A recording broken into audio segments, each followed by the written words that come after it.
everyone else. And also I'm here because I'm standing in solidarity with the bravery of people from Zimbabwe who, after they felt that they were not really treated well, but they caught it, that it comes to a time where we have to stand against the government and the leadership that is oppressing everyone else. And also I'm here because of Upegumpilo Mbezi. I'm saying that men should not be chained, he should be celebrated. And that we are having governments of black leaders oppressing black people in their country in 2026, it is beyond shame. And I'm here to say Zimbabweans deserve to be treated as beautiful, as citizens that deserves decency in their own space. So they don't travel out of their country because they are oppressed, but they do so because they want to explore other places. Right now it shows that it becomes hell to live in Zimbabwe, and that's the reason why their people are facing all these things in other countries, especially here in South Africa, when we are dealing with the issues of illegal immigrants.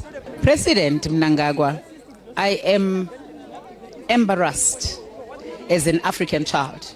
And I want you to know that it is a shame for you to really want to insist in staying in power, because power you need to be given by the very same people.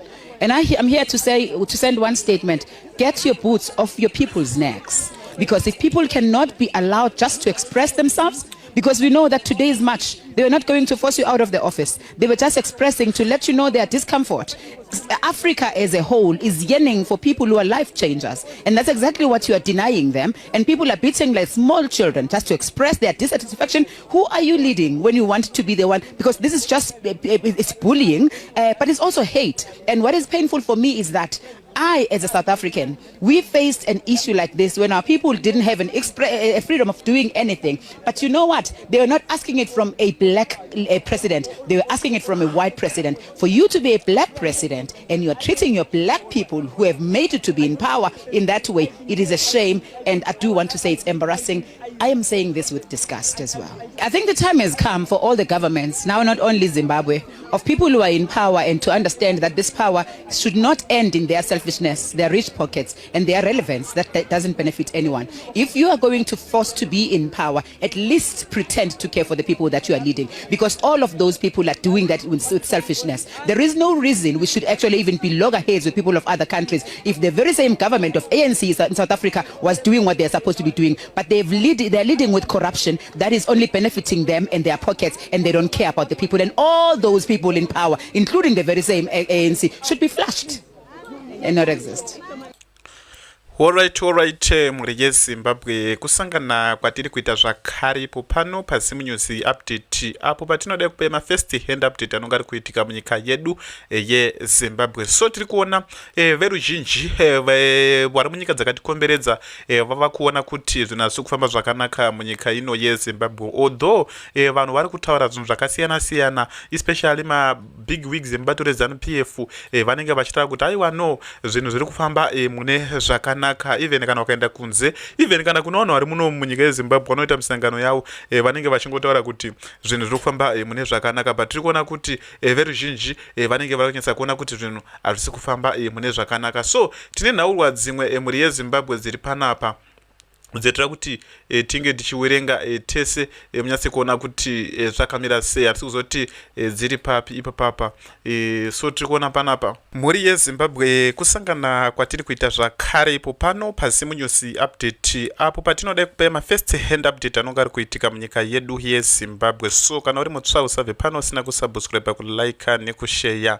Sekunzwa kwatiri kuita muri yeZimbabwe ndofunga tiri kuona zviri kutaurwa ndo zviri kuitika muno muAfrica, especially mubato reZANU-PF vanobuda vachitaura iwo kuti no, zvinhu zviri kufamba zvakanaka, but kune mavi 11 anonga rizobuda sort of like tiri kuona Chitungwiza hospital mibhedha yainge iriko ichizotenderera madandemutande akasiyana siyana inonge iri real. Wachibvunzwa kunzi ichokwadi ere chionyepa kuti aiwa hachisi chokwadi kunyepa kuwani, icho ndo chokwadi chinenge chiri panzvimbo muri yeZimbabwe chinoa chiri chiratidzo chinoratidza kuti zvinhu zvinomira zvakanaka. Ndofunga tiri kuona president Emerson Mnangagwa pawakaenda kuparenyatwa makore apfuura ayaya takaona vakasiririswa zvikuru vachiona mainge makarara vanhu sort of like vakazodonetawo zvinhu zvakadoneta nda kuti paparenyatwa pange pachirinovetwa chinova chiri chiratidzo chinoratidza kuti zvinhu zvinomira zvakanaka. So tine nhaurwa panapa yamukoma waPassion Java ato on run nenhauwa yemaaudios ayaya aitumirwa regedzei tiende kwaari maaudios acho akatumiwa akatendera zvakanyanya achithreatena napresident emerson mnangagwa achimokana kudata gurei paitawa zvinhu zvakasiyana siyana mhuri yezimbabwe. So tiri kuona now ari kutonzi on run because tiri kuona kuti ndo mazuva pakaenda passion java kuamerica mazuva acho yaya. So hatisi kunyatsoziva kuti ari papi maaudios iyaya, ndiri kumatsvaga nenhauwa yacho iri kucrime watch kunokuku kutoti mukoma wapassion java atori on run mhuri yezimbabwe. Zvinhu hazvisina kutombomirira zvakanaka. Regedzei ndisvike pane nhauwa dzacho ndione kuti ndingadziwana here panapa regedzai but dziripo nhauwa dzirapa idzi ndofunga tiri kuona that guy ndiye mukoma wapassion java uyu. Tiri kuona that guy ndiye akasenda maaudios. Passion java achitobvunzonzi ivoisi rablazi yako achitoti ashokwadi ivoisi rablazi yangu chichichimwa. So tiri kuona nhauwa iyoyi pari zvino yakuchinetsa mhuri yezimbabwe ari kunzi ato on run. So tiri kuona pana pakanyorwa kunzi just in apostle barai java the brother of passion the brother of prophet passion java is reportedly on the run after police accused him of treason and other offense linked to an leaked audio recording. The recording, which began circulating on social media in May 2026, condemned claims about businessman Kudata Gurei, Tagure influencer over the government and Zimbabwe's political leadership authorities, says that the audio also encouraged the military to remove President Emerson Mnangagwa from power. Police raided Java's home and church and arrest some of his close aides while searching for him. Trikuona pana pakanywa kunzi Java is denied being the person in the recording of, although he admitted the voice sound similar to his brother Passion Java. He has also distanced him from the audio and claimed it could have been created using artificial intelligence AI. Police continue searching for Apostle Java, who faces several charges including treason. Trikuona panapa that Apostle Java, Apostle B, one of the Apostle B Java, vari kuparani izvozvi vari kutsvagwa nepolisi, chinova chiri cho chiratidzo chinoratidza kuti zvinhu hazvina kumira zvakanaka. So nhauwa idzi tiri kuona panapa mhuri yezimbabwe tiri kuona kuti at the end, even kana maprofita kuti at the end that president Emerson Mnangagwa vachazoita zvekubviswa neku ndo zvinhu zvichazoguma zvazoitika at the end, because tiri kuona kuti mapresident mazhinji vasingade kubva muzvigaro vanozogumisira wabviswa neku, ndo mamiriro azvakaita mhuri yezimbabwe. So tiri kuona now government inonyasa kurizina ANC is a liberation government, but tiri kuona kuti muna 2027 iri kuenda kucongress kuti inge chitsarudza achanga achikondesta muna 2029 akamirira ANC mhuri yezimbabwe. Tiri kuona pana nafekila mbarula napo mashatile nongonano vakasiyana siyana. Tiri kuonawo sort of like that mukuru wematch uyo muri kuona apa uyo anga aripo pakutosapota kutoti no Bekimpilo-Mbedzi ngaanga achibuda mhuri yezimbabwe mukati meusungwa. Tiri kuona ndo mamiriro akaita nhauwa dzetinadzo pano. So tira kuti tinzwe macomrade tinawo pano ongotibvunza unongochifunga mucomment section kuti zvinenge zvakamira sei. etc. Kungotizo mungoziya, when people are talking about the UK, they say akaenda ku London, munesa akaenda ku London, think that people taste it in London, but think it's from different areas and stuff like that. And my work commitments anoita say anoti kanganisa kuti izo teachers vatongetfana kuita. But he said that he has gotten to a stage now where he needs to do public conversations, public interviews, and even come to these spaces. So I'm going to arrange that very, very, very, very soon, because he gave me, that, promise. He is going to come right here on the space, and we are going to have a conversation with him right here on the space. And I thought that was something that I should ask, because I want him to come and speak to the community online. Tinoshorwa tinoita sekunzi I'm on ground, I'm nabasa. But it's important that he speaks to us, and him coming into the diaspora is a testament yekuti he values the diaspora as an important constituency in whatever that is promising uh, in as far as a new Zimbabwe is concerned. So yeah, so I'm going to task Mofutitis with that task of organizing a space, and I'm hoping that it's going to be coming very, very, very, very, very soon. Right. So that is all what I can say about that event. Um, yes, he came through. He spoke to the people. I think he spoke for about almost an hour, if I'm not mistaken. And then people were given the opportunity to ask questions before the event came to a conclusion. And so, from the way how I see it, it was something that was specific to the audience, that were there.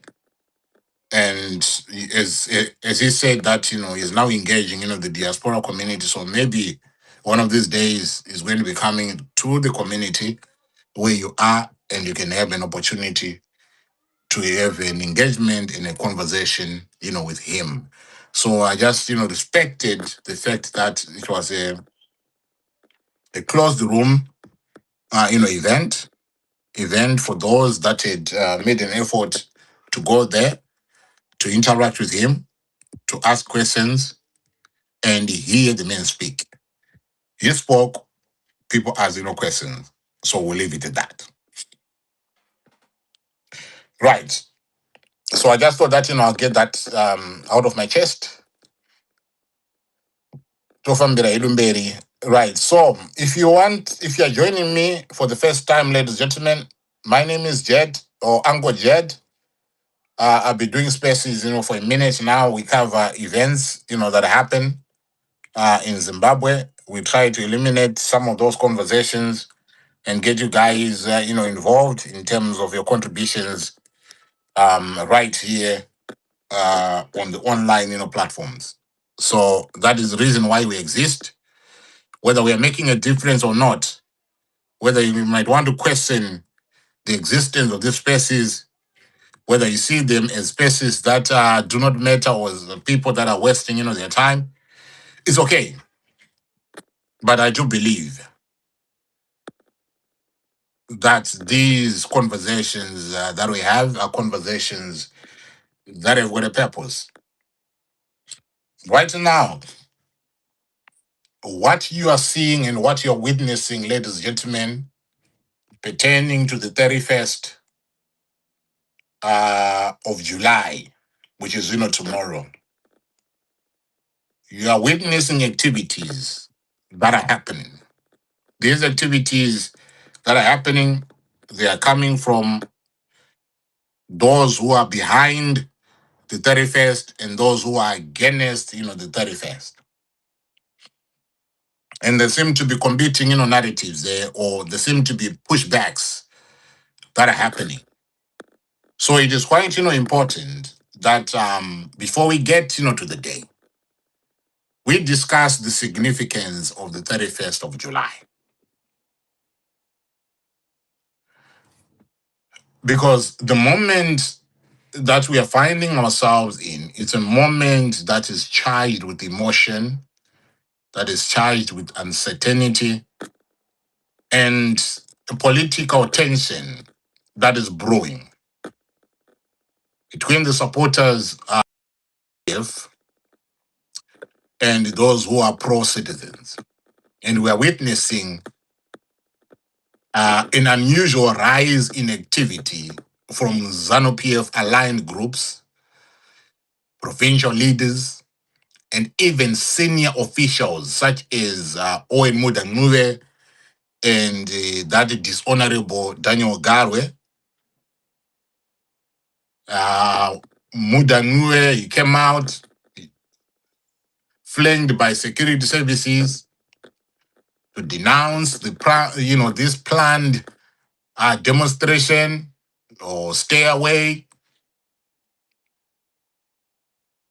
And they are all coming with one message, and a clear message. To say the 31st is illegal. And anyone who participates in that will be met with the consequences. Even Emerson Mnangagwa himself, he came out and he gave a warning that people must stay away from any form of public expression because it is illegal. Cap 3 is now be passed into law. It is now a law. It is now part and parcel of the Constitution, so there's nothing that you can do about that. That seemed to be the message that is being put out there.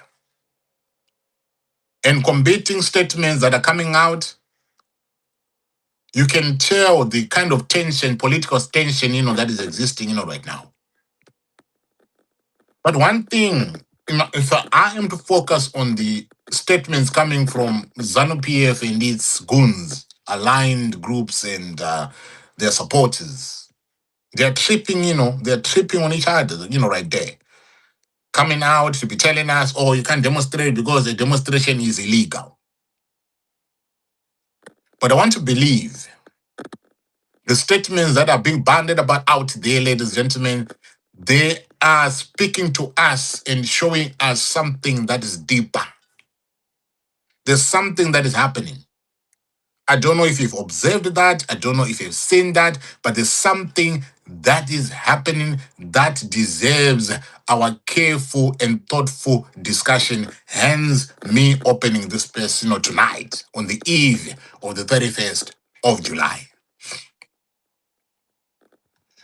You see, one thing that we need to make clear, our Constitution is explicit when it comes to the protection of our right to peaceful assembly and peaceful demonstration. That is given in that Constitution. But when you get told that exercising that right is unlawful, there are fundamental questions that arises. And I was like, so what is driving this level of alarm within the establishment? That was my question. They're tripping on each other, taking turns, one after the other, from the president all the way to the $10 Murakashi. What is driving this level of alarm? So we are looking at the 31st, which I've said is a day of civic resistance. So what does it mean when a day of peaceful civic expression is not met with a dialogue, but is met with threats that are coming from the establishment? And look at the intensity of the response. The intensity of this response, ladies and gentlemen, that is coming from the ZANU-PF-led establishment, administration in Harare, ladies and gentlemen, is telling us its own story. There's a suggestion right there. If you're not reading into that, I want you to think carefully about it. There's a suggestion that is coming through that the 31st of July is not just another date. Remember the significance of this day, the 31st of July. Jacob Ngarivume, he did spend time in prison because of the 31st of July. It is a day that is beginning to hold some form of significance. It is now becoming a symbol. It is now translating into a symbol of public frustration, democratic aspiration, and a growth in belief that citizens must claim their voice in the face of political decisions that you and I are feeling are imposed rather than being made to be participatory in the events that are happening in Zimbabwe. Look at the way that, they rolled out Camp 3 consultation. Whatever it is felt imposed, even though they said there was public participation, but that participation, ladies and gentlemen, was, you can't say that everyone was given the opportunity to participate, freely. The passing of Cap 3 into law, and we were counting, towards that. And some of us were anticipating that they were going to succeed in doing that. But what this has managed to do is to shake the confidence of the public when it comes to our democratic processes. And so when you see them reacting to the 31st, in the manner with which, they are reacting, ladies and gentlemen, that adds another layer. The state here is demonstrating every sign of being uneasy about the scale and the meaning of civic resistance. I want you to get that right. Because when you see government officials coming through, surrounded by security forces, the way Muda did, to denounce a peaceful stay away, a peaceful demonstration, that is more than simply communicating a legal position. What they are trying to do is to communicate fear. They're communicating the fear of public unity. They're communicating the fear of collective expression. They're communicating the fear of what it means when citizens decide to act together. This is why the 31st is such an important day.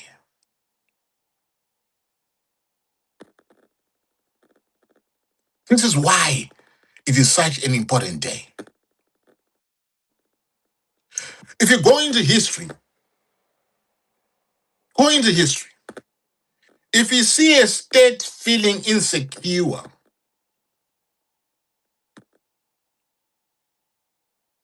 then there's everything wrong with that establishment. Because a state must feel secure in their legitimacy. And they should not be fearing or be going into panic mode when they hear the call for peaceful demonstrations. Because that is what people are calling for. People are calling for civic resistance, peaceful demonstrations, where we are expecting that the state should engage with us. The state should listen to us. The state should respond through dialogue. But what is happening is we are seeing these guys responding using intimidation. They are responding using threats. Threats to life, threats of imprisonment, threats to loss of livelihoods, etc. This is what they are doing. So I want us to ground this conversation today, ladies and gentlemen, because it is not about confrontation, because that is not what the 31st of July is intended for. But I want us to begin to hear the conversation that is grounded in clarity, because all what we need to do and achieve is to build a certain level of understanding why a constitutionally protected act is being framed as a threat. That is important, to understand. Why are they behaving, in this manner? Why are they behaving, like this? We want the message to go out there to them that the 31st of July is about recognizing that the right to peaceful demonstration is not a privilege that is granted by the state. It is not given by the state. It is not granted by the state, but it is a democratic safeguard that is designed to protect you and me from the state when necessary. And that is profound, and that is quite important. I hope you're hearing me. I hope you're hearing me. Because by demonstrating peacefully, and this being enshrined in our constitution under section 59, it is a mechanism through which you and I can express dissent, can express our concern, and also express our hope. So for you to label a constitutionally provided provision or a mechanism as illegal, ladies and gentlemen, what the state, what Emerson Mnangagwa is administering, challenge the very foundation of constitutional democracy. Maybe that him, what's his name? This one, was having a spat, with Rutendo. What's his name? This former SD, this guy was now calling himself a critical thinker. Was not talking about Cab 4, was not talking about the Mutaba Empire, was not talking about, the dynasty. Maybe he's on to something else. That we are no longer a constitutional democracy. And the path has been carved to an entirely different animal that you and I have never existed, under.